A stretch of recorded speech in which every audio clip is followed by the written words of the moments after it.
Welcome to Tuned In with Intersys. I'm your host, Johnny Romero, and I have the pleasure of having with me today for our conversation Carmen Križanič, who is a German Croatian interpreter and translator.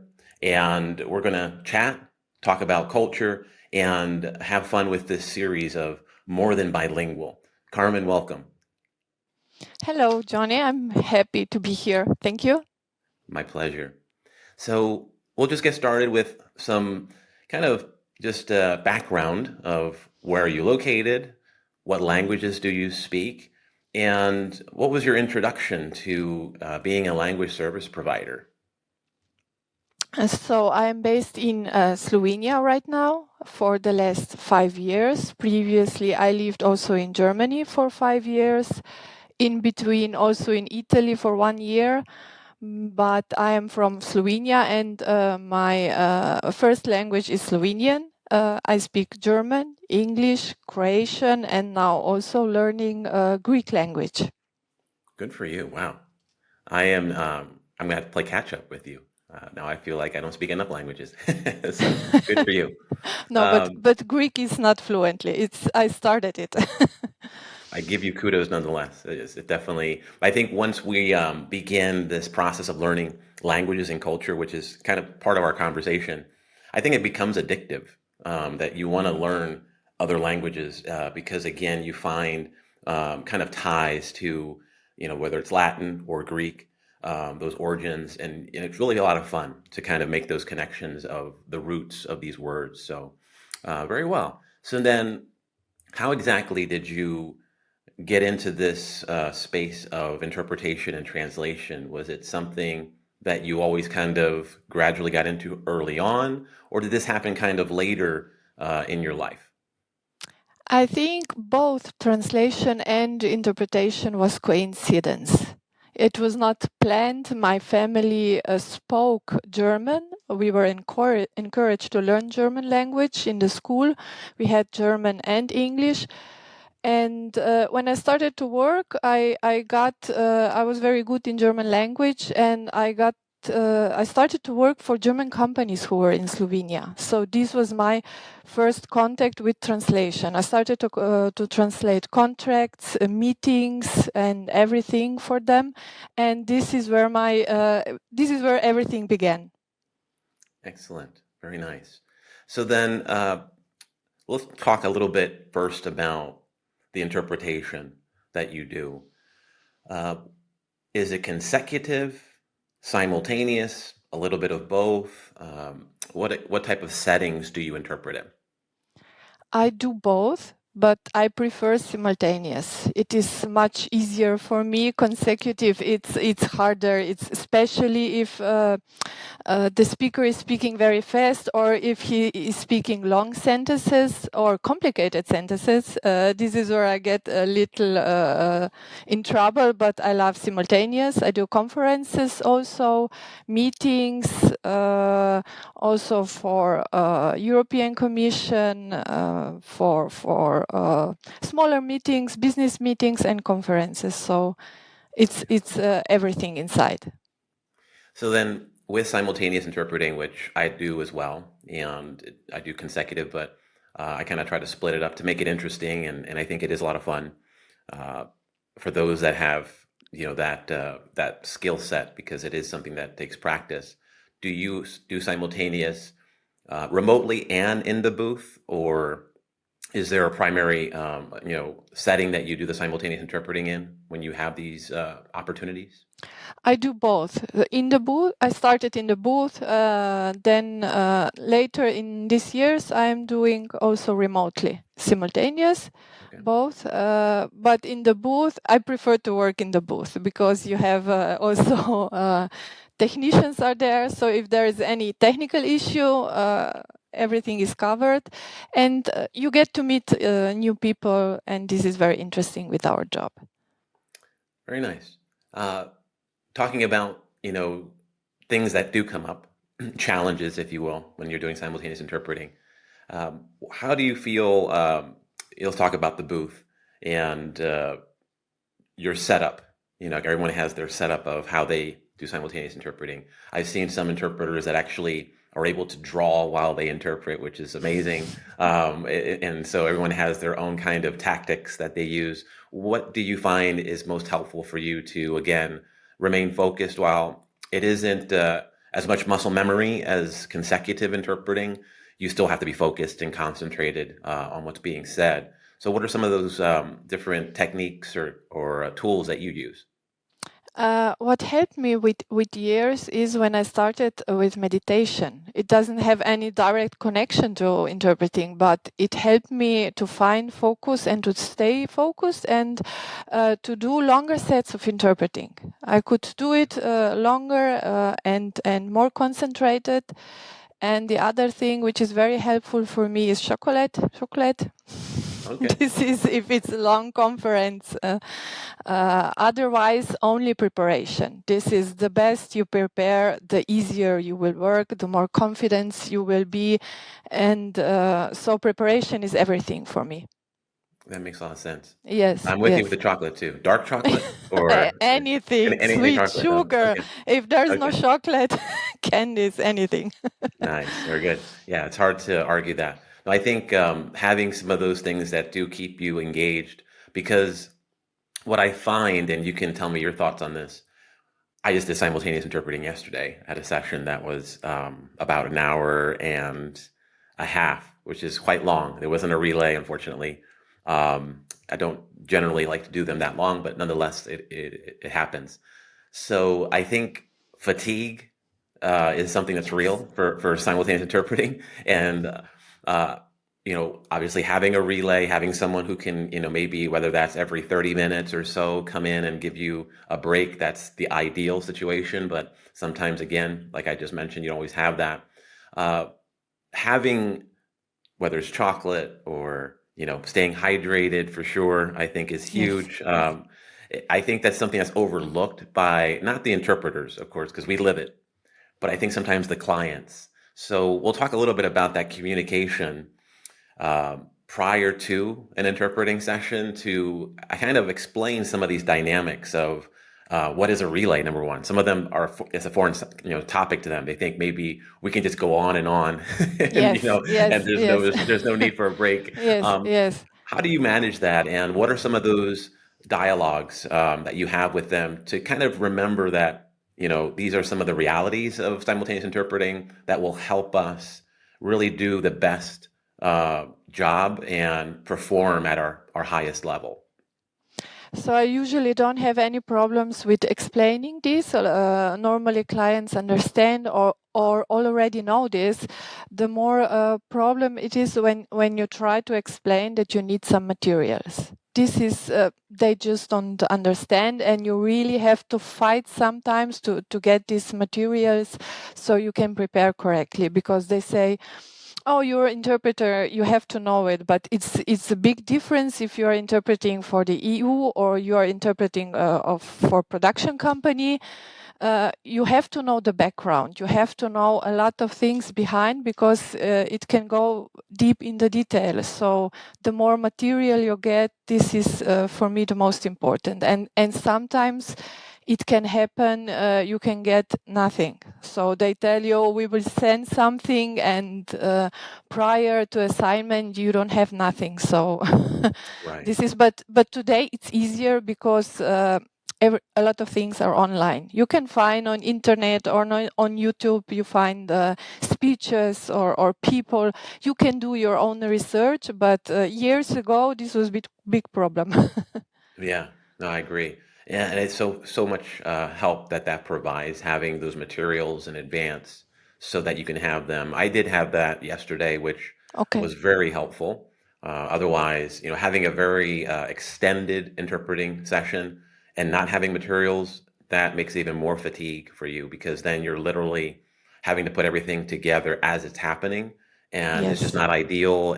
There's more propensity for things to be omitted or perhaps not articulated as you would have preferred to do had you been provided in advance Yes. some of those things.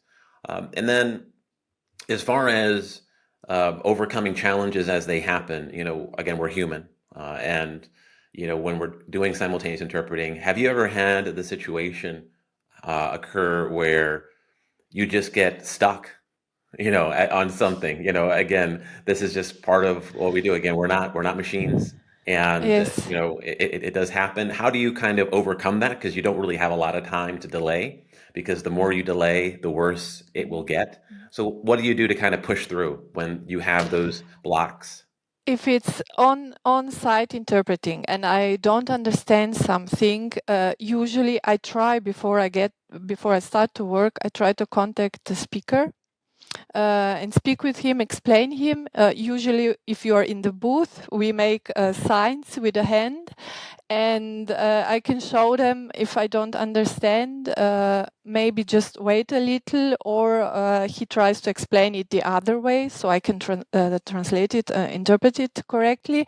And I also explain this to the audience. I always tell them, "Excuse me, I didn't understand this." It will take maybe a minute and I will try to explain it correctly, rather than interpret something wrong or misinterpret something. And when you're working remote, this is why it's always good to work with a partner. Especially if it's simultaneous, you can discuss with your partner. If I have a problem, please hop in. And usually we have this conversation before, so we help each other in situations like this. But never happened that I stop and just didn't do anything. So you have to react.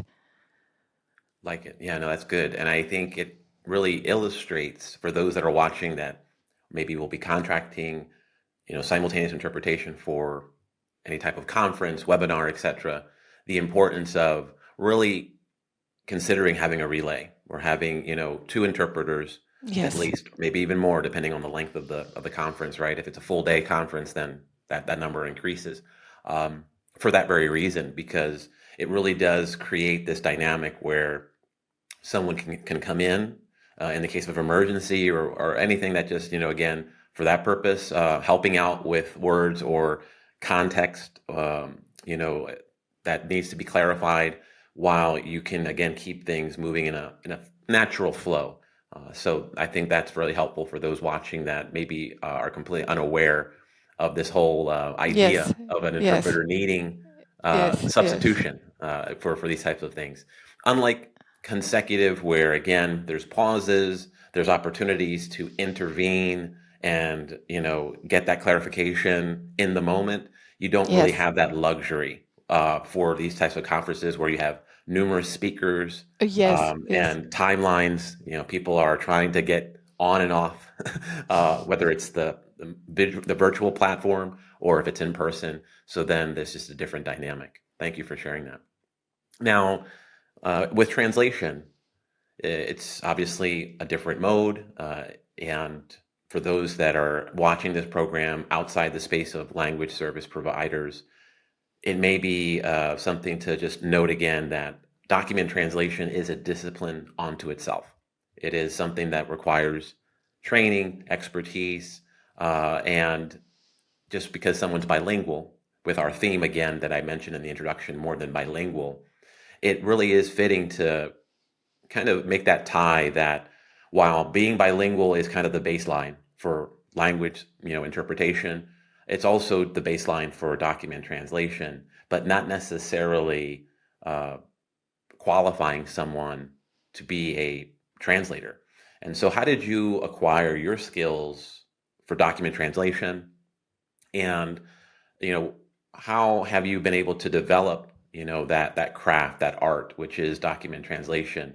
Because again, it is not, it goes beyond having the bilingual proficiency, and there is more investigation and nuance with whether it's localization, transcreation.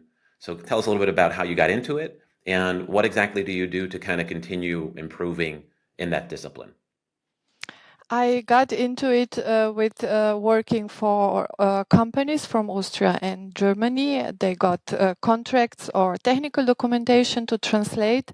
And the beginning was really, I had a document and I had a dictionary and this was my first translation, how I started.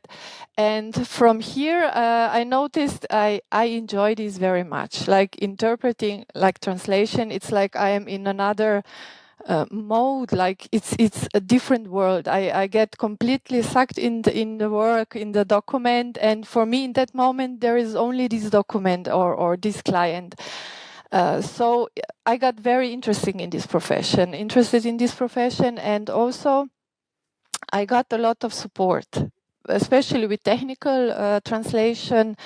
I always got the chance to see things in the production when I was translating something. This was also what I asked. If I have a technical document and you don't understand something, you should try to see it in reality. How does this work? And this is only with experience and work and work and work. This is That makes sense. for Yeah. translation. Yes. How do you balance that fine line between localization and transcreation? Because certain projects obviously need that expertise, the cultural wherewithal and knowledge, where you can add the meaning and do some transcreation, whereas others require more of a localization aspect of it. And I think you touched on it because you mentioned the communication. So maybe that's part of what we wanted to include here. But how does that get accomplished so you don't maybe go beyond the limits of what a translator is being hired to do, and that the messaging is exactly what the client intended? The first thing is the discussion with the client to see what he needs and what the client wants, because sometimes they think they need only translation, but you see it's not enough. If you translate, it will not be okay. So you have to explain to the client what is localization, what is transcreation, offer them better solutions, because often only translation is not enough. But for technical documentation, usually it is only translation. Transcreation is more for marketing materials and web pages or something like this. This is also very interesting to work on. Thank you. Thank you for clarifying that. Yeah, that's very helpful. And again, it's why now that we have a lot of this discussion, which is the hot topic of artificial intelligence and the use of these different, whether it be ChatGPT and the likes of these different AI tools, having a human to make that distinction is very important. Talking a little bit about AI, you'll be remiss if I don't mention it because it's on the top of mind in a lot of our spaces and the circles that we participate in. What are your thoughts on the use of these different tools? Do you use them? Have you found them helpful? What is your point of view? I think AI can be very useful, especially for technical translation of technical documents, but it still needed a lot of human work. I don't think it will only be possible with AI to do everything, because there is a human part which is very important in translation and interpreting anyway. But the most in translation, I don't think it will work instead of humans. I don't think. I hope this will not happen. But I think that's the general consensus, I think, is that. And that being said, unfortunately, it seems to be force-fed to a lot of different platforms. The use of AI in whether it's machine translation, platforms such as LinkedIn and the likes. It does some of this automatically, right? Where now it's just being used without necessarily the intention of those posting the content. Yes. It's just kind of being done behind the scenes. And so sometimes there are things that are not, to your point, communicated accurately. So I think for those watching, just be aware that artificial intelligence is not going anywhere. We agree to that. However, having human intervention that human touch is something that it just can't be eliminated or substituted for that matter. I think it's safe to say it that way in the most concise way. Yes, yes. Very good. Now, let's talk a little bit about your culture. You're in Slovenia. Uh, it's a language that is considered less common, right? We talked about this before we started recording, as far as the population of speakers in that your native language. So sometimes we have individuals that have the proficiency, they're bilingual, they have an interest in maybe document translation, maybe becoming a language interpreter, but they have trepidation because they say, well, my language is less common. Is there really an opportunity for me to get into this space? Is it worth my while to get educated and get the necessary credentials? What would you recommend for those individuals? And how exactly did you, diversify, if you will, in this space so that you can make a career out of it that you enjoy doing, despite the fact that others may consider it as limited opportunities? So I think I can speak only for Slovenian market. We have in legislation, because it is a small language group, our legislation is saying that national language, official language is Slovenian, and all the documents and everything has to be in Slovenian. You cannot sell in Slovenia any product with documentation which is not in Slovenian language. So this is some support from our legislation to hold on the language, and this is also a guarantee to have work in this language combination, because everybody who wants to sell anything here or web pages from other companies, they are contacting me because they need this translation, otherwise they cannot be on the market. And still it is small market, but it's also important market. So I think this is a big plus from our legislation here. That is. But it is hard great. to tell to somebody if it's worthwhile to learn it or not.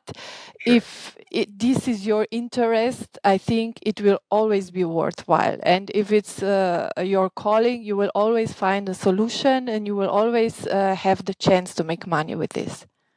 Well said. I think that is another element in anything that you do professionally, but specifically in language services. I think, and I'll let you give your opinion. If you enjoy learning, if you're the type of person that likes to, again, continually be immersed in language and learn new vocabulary and have joy doing that, this is probably the ideal profession, because Yes. you never stop learning. Everything is constantly moving and being updated and expanded. However, if you're conversely someone who doesn't like to learn, doesn't like to read, or obviously you don't like speaking to other people, because sometimes individuals say, I'm not really a people person, I'm not really into that, then I wouldn't probably recommend language interpretation. That doesn't say that, or doesn't mean that person couldn't be a good document translator. But again, you have to have certain, I guess, inclinations, to your point, of enjoying some of these aspects, regardless of the money, which again, we all understand we have to make a living. So I think that's well said. Is that fair to kind of put it in that kind of? Yes. And also consider the component of time, because from the moment you learn the language until you can translate or interpret professionally, it takes time and practice. Sure, absolutely. And I think that's, again, for those that are in the space, they enjoy doing that, right? That practice, the challenge is something that brings them just as much joy, right? Because once you finish a project or you complete and it's been, approved, there's just nothing that compares to that satisfaction, right? Of helping those target language speakers, whether it's Slovenian, German, or Croatian, in the languages that you are proficient in, letting them understand the essence of what's being communicated. It's a privilege, and I think it's a very joyful profession to be in. if that's something that, again, you have those skill sets that you enjoy continually improving upon. Very well, very well. Now, if I were to go to Slovenia, which is very possible in the future, I do enjoy traveling. What are some of the things that you would recommend for someone visiting your country for the first time? It could be anything from food. I'm a foodie, so I definitely want to talk about that. But what are your, I guess, aspects of the culture that you're part of that you think is worthy to highlight for someone who is just getting to know it? So if you're a foodie, you will definitely have a good time here. Okay. The food, the excellent wine, and the country is not very big. It has a big plus because you can visit one day the sea, the coast, and in 3 hours you can be in mountains. Nice. You can see beautiful cities and the coast cities. So I think it's for everybody. You can find something in our country. It is very green country. We have a lot of nature, and this is the most. When I speak with foreigners, this is the big plus, which they tell me all the time. The country is so green, so naturally, so beautiful, and so this is the most interesting point. And the second point is that the cities like Ljubljana, Maribor, and other cities have a lot of cultural things which are happening constantly. So it's not only the nature, you have a lot of things going on in the cities. You will not get bored here. Nice. Very nice. Excellent. What is your favorite dish? Oh, my favorite Slovenian dish. Yes. Okay, this is a soup. It's called. I don't know. It's not translated. It's a soup which is usually served in the mountains where you need very strong food. It's with sausages and with some vegetables. And this is what I would recommend. The name is Jota. Utah. Jota. Yes. Utah. It almost Yes. sounds like the state in the U.S. of Utah, right? Yeah, Like it's similar. It's similar. So you can remember it. That's how I'll remember it. Yeah. Yeah, but this is Utah. very strong food to Okay. eat. And other thing which I would recommend Zinstrukli. This is some sweet dish. Okay. They are very different in all areas of Slovenia, so you can order them anywhere and you can taste different kinds of them. Okay. But our food is very strong food. It's like a winter food. Nice. It would So be in the space of what they call comfort food, right? That's kind of what. exactly. Beautiful. That sounds good to me. Yes. Very nice. And then you mentioned about being able to travel throughout the country because of the size, from the coast to the inner parts of the country. And I see on your social media some beautiful pictures that you have when you go out hiking, and some of those look like they've been taken in some of those areas. Do you live close to the coast? Is that something that you're able to do pretty frequently? Is it easy for you to have your hikes and enjoy nature? It seems from what you post online that you do that quite a bit. It is. I live in 300 kilometers away from coast, so I don't go there frequently because usually I go there only in summer. But hiking I do in my city. We have how you call it, if you can call it, home hill or home mountain Okay. near the city. It's 10 minutes from my office, so I can do my hike very fast, 2 hours hike, and go back to work. Very And nice. this is what I try to do because it gives me balance to my work. It's if you work a lot with deadlines, with words, it can get pretty stressful, and 1 hour or 2 hours in the nature will balance you out for your work. So this is very, very good. I got the luck, but I don't live very near our mountains. We have Alps here, Julian Alps, and Very but nice. this is 2 hours drive. So Okay. I go there in summer. Very nice. Now, you touched on something that I think is really important too, with the aspect of self-care, we'll call it that, for working on projects such as, translation projects, which you are relatively isolated once you get your instructions and you have your dialogue with the client, it's time to get to work, right? And many translators get to work and they're researching and doing all that. Time goes by very quickly. It's very easy to forget what you just mentioned, which is getting some air, stepping out, recharging.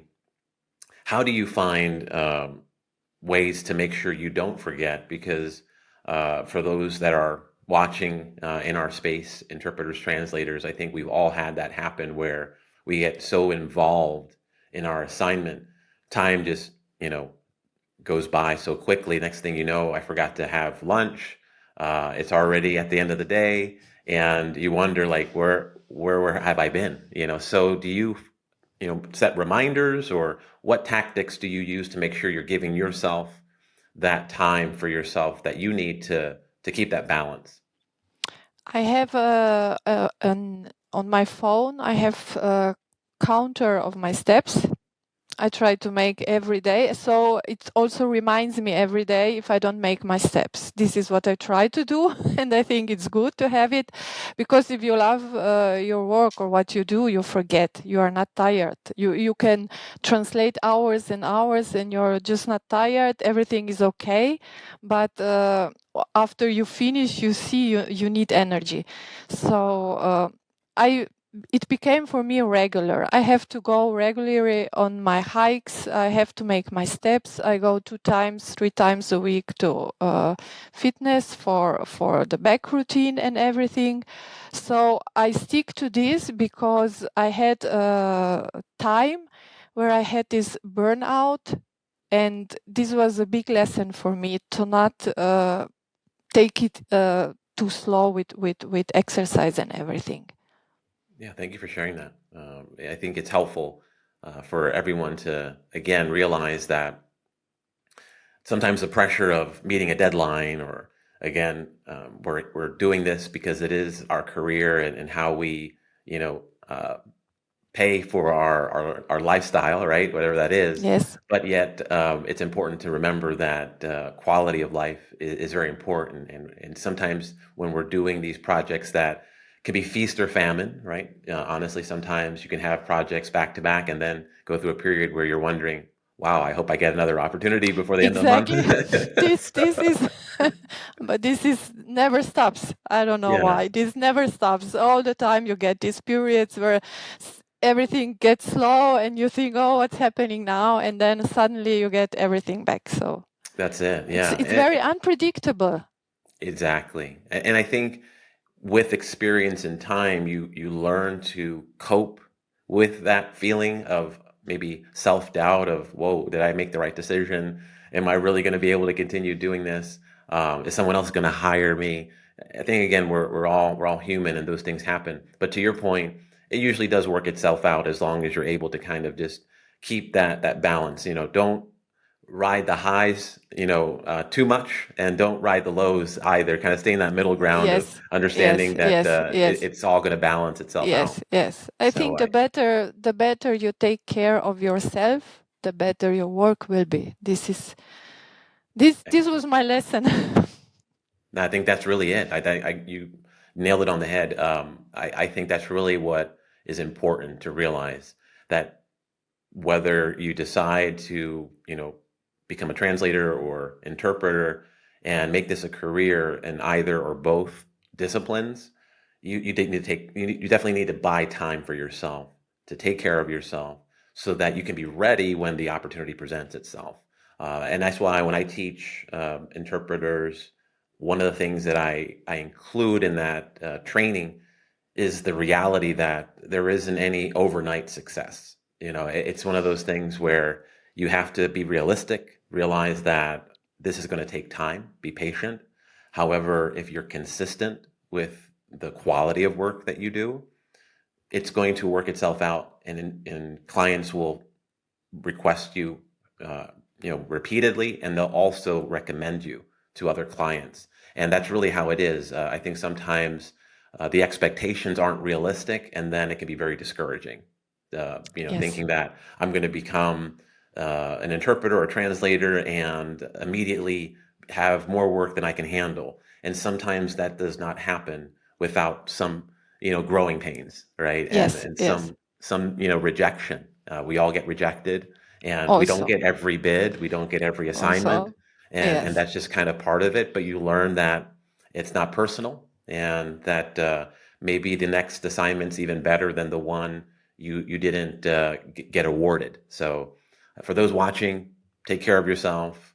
I think you said it really, articulate that if you don't take care of yourself, it's all for naught. Basically, you're not going to be able Yes, to do anything. sooner or later you have to pay for this. That's it.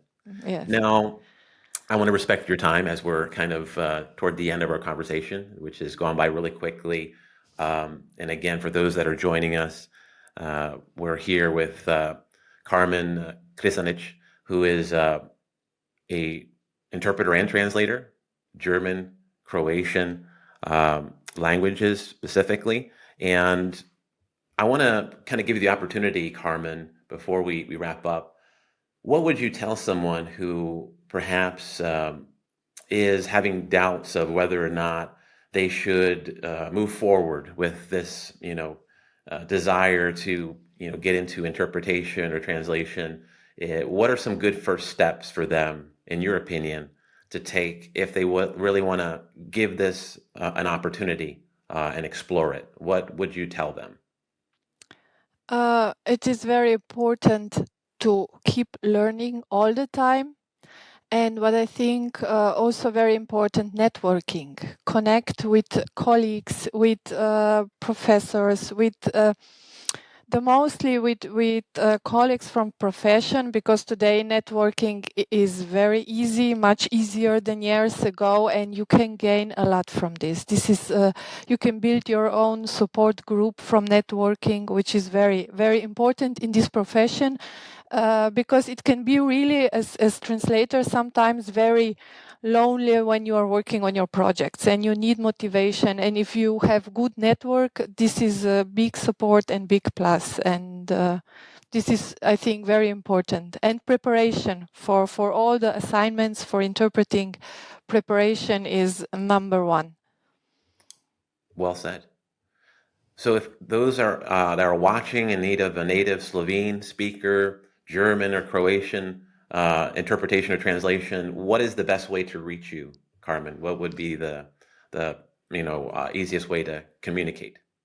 It's the best way via my webpage or in my email.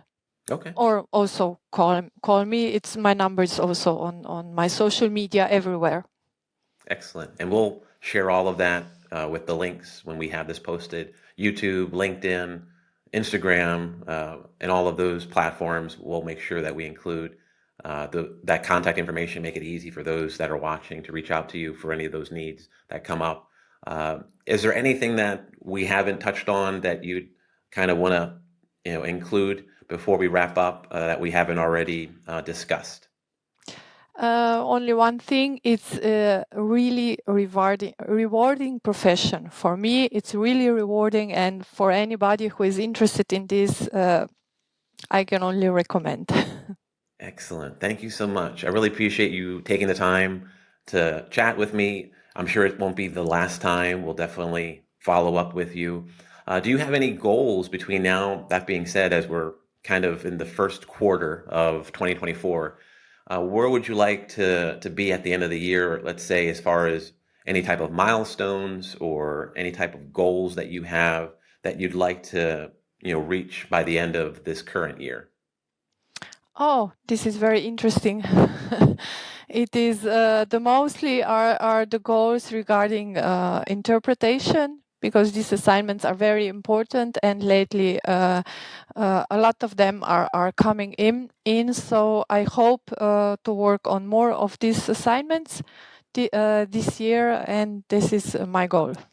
Okay, excellent. Well, I am your host, Johnny Romero, with Tuned In with Intersys. I've had the pleasure of talking to my friend Carmen, and if you want to, follow her, we're going to make sure you have all of her contact information. Please do that. She has great content online, and of course, for any of your, whether it's, again, you're looking for a native Slovene speaker, German or Croatian, you can obviously reach out to Carmen for any of those needs. Thank you for joining us. If you haven't already subscribed, please do so. Click on the bell for notifications so that way you can be updated as we release these conversations with our hashtag More Than Bilingual series, which is really sharing the profession that we love, the culture, the challenges, and also some of the opportunities that there are for those of you out there that are bilingual proficients that maybe are thinking about making this a career. So thank you for joining us, and until next time, Thank tuned you. in. Hello, Carmen Križanič. I'm tuned in. Thank you.